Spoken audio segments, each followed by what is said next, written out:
Base of ম্যাথমেটিক্সে তোমাদের সকলকে স্বাগত।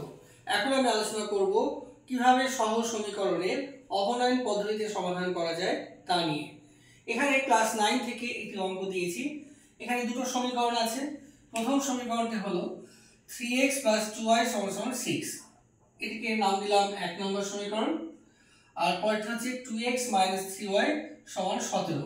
এটি হচ্ছে 2 নম্বর সমীকরণ।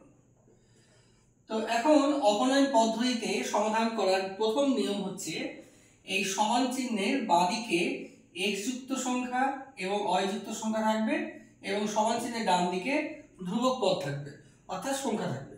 তো এখানে তাই আছে, বাঁদিকে x যুক্ত সংখ্যা এবং y যুক্ত সংখ্যা আছে এবং ডান দিকে সংখ্যা আছে। তো প্রথমে এভাবে সাজিয়ে নিই, যদি সাজানো না থাকে এভাবে সাজিয়ে নিতে হবে। এর পরের কাজটা কি? পরের কাজটা দেখতে হবে x এর সহগ কিংবা y এর সহগ সমান আছে কিনা। যদি সমান না থাকে সমান করতে হবে। যেমন মনে করো এখানে x এর সহগ আছে 3 আর এখানে x এর সহগ আছে 2, অর্থাৎ 1 নম্বর সমীকরণে x এর সহগ 3 আর 2 নম্বর সমীকরণে x এর সহগ 2, অর্থাৎ x যুক্ত পদ সমান নেই। তো সমান করার তখন সমান করতে হবে। তো কিভাবে সমান করতে হবে? গুণ করে। যেমন আমরা এই 3 কে যদি 2 দিয়ে গুণ করি, 3 কে 2 দিয়ে গুণ করলে হবে 3 দুগুণে 6, আবার 2 কে যদি 3 দিয়ে গুণ করি তাহলে হবে 6। এবার যদি আমরা y কে সমান করি, y কে সমান করলেও হবে। এখানে y এর মান সহগ আছে 2 আর এখানে y এর সহগ আছে 3, তাহলে আমরা যদি 2 কে 3 দিয়ে গুণ করি তাহলে 3 দুগুণে 6 হবে, আবার 3 কে 2 দিয়ে গুণ করলেও 6 হবে। তাহলে অপনয়ন পদ্ধতিতে সমাধান করার প্রথম নিয়মটি হচ্ছে হয় x কে সমান করতে হবে, না হয় y কে সমান করতে হবে। তোমাদের যেটা ইচ্ছা সেটা করতে পারো।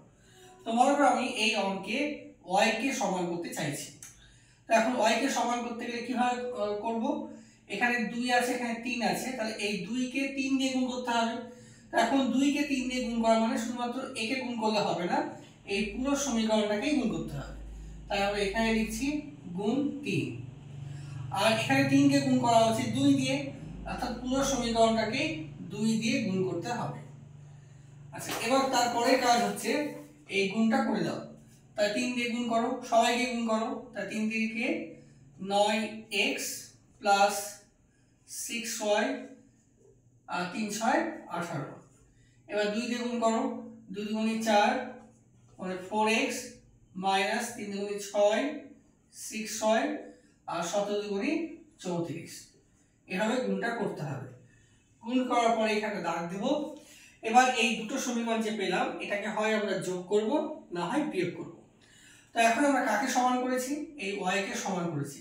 y কে সমান করেছি মানে আসলে আমরা এই y কে অপনয়ন করতে চাই, অর্থাৎ এটাকে y-টাকে উঠিয়ে দিতে চাই। এই উঠিয়ে দেওয়াকেই বলা হয় অপনয়ন করা। তাই এই পদ্ধতির নাম হচ্ছে অপনয়ন পদ্ধতি। এখন এই y কে যদি উঠিয়ে দিতে চাই তাহলে এটাকে কাটতে চাই, তাহলে এখন যোগ করা উচিত না বিয়োগ করা উচিত?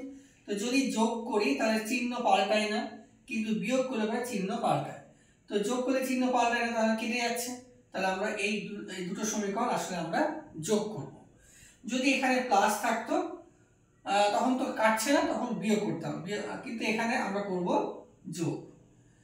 তাহলে যোগ করছি, তাহলে 6y 6y কেটে গেল। এবার 9x আর 4x হচ্ছে তোমার 13x সমান, এটা যোগ করো, 8 আর 4 12 2 হাত থাকে 1, তাহলে 5। তো এভাবে x এর মান আমরা পাচ্ছি 52 কে 13 দিয়ে ভাগ করলে 4। এভাবে x এর মানটা পেলাম। এখন এই x এর মানটা এই 1 নম্বর সমীকরণে কিংবা 2 নম্বর সমীকরণে বসালে আমরা y এর মান পাবো, যেটা ইচ্ছা। তো মনে করো আমি 1 নম্বর সমীকরণে বসাচ্ছি।